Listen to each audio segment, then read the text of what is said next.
இருந்தாலும் இதை வந்து எப்படி அடுத்த கட்டத்துக்கு கொண்டு போறதுன்னு யோசிச்சு சரி அடுத்ததான் ஒரு பிஸ்னஸ் ஸ்டார்ட் பண்ணுவோம் அப்படின்னு சொல்லிட்டு ஐடியாவால் அடுத்து ஒரு பிஸ்னஸை ஸ்டார்ட் பண்ணோம். அதுவும் பார்த்தீங்கன்னா கொஞ்ச நாள் வந்து ஸ்ட்ரகிளாக இருந்தது. ஃப்ரெண்ட்ஸுங்கெல்லாம் வந்து பார்த்தீங்கன்னா ஒரு சில ஐடியா கொடுத்தாங்க. சென்னைக்கு ஃப்ரெண்ட்ஸுங்க இப்படி பண்ணால் இப்படி போகும் பிஸ்னஸ். அதுவும் இல்லாமல் நம்ம கடைக்கு வர ஒரு சில கஸ்டமர்ஸு ஒருத்தர் இருக்க நம்ம கஸ்டமர் அவரும் வந்து எப்படிலாம் பிஸ்னஸ் பண்ணலான்னு சொல்லிட்டு அவருடைய சேனலை யூடியூப் மூலமா பார்த்து அதையும் வந்து பார்த்தீங்கன்னா அவருடைய வழியை வந்து நானும் ஃபாலோ பண்ண ஆரம்பிச்சு எனக்கு ரொம்ப உதவிகரமாக இருந்தது. அவரும் வந்து கடைக்கு வந்தோன்னா ஒரு 1/2 hour பேசுவார். இதுமாரிலாம் பண்ணலாம் தம்பி, இதுமாரிலாம் பண்ணலாம், நல்லா இருக்கும் அப்படின்னு சொல்லிட்டு அவர் வந்து எனக்கு மோட்டிவேஷனாக மெயினாக அவர் தான் எனக்கு அமைஞ்சார். அவர் தான் நிறைய விஷயங்கள் வந்து ஐடியா கொடுப்பாரு.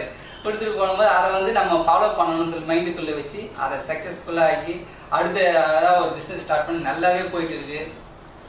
அதுக்கப்புறமா பார்த்தீங்கன்னா சரி இப்படியே போயிட்டு இருந்தா எப்படி அப்படின்னு அடுத்த கட்டத்துக்கு கொண்டு போகணும்.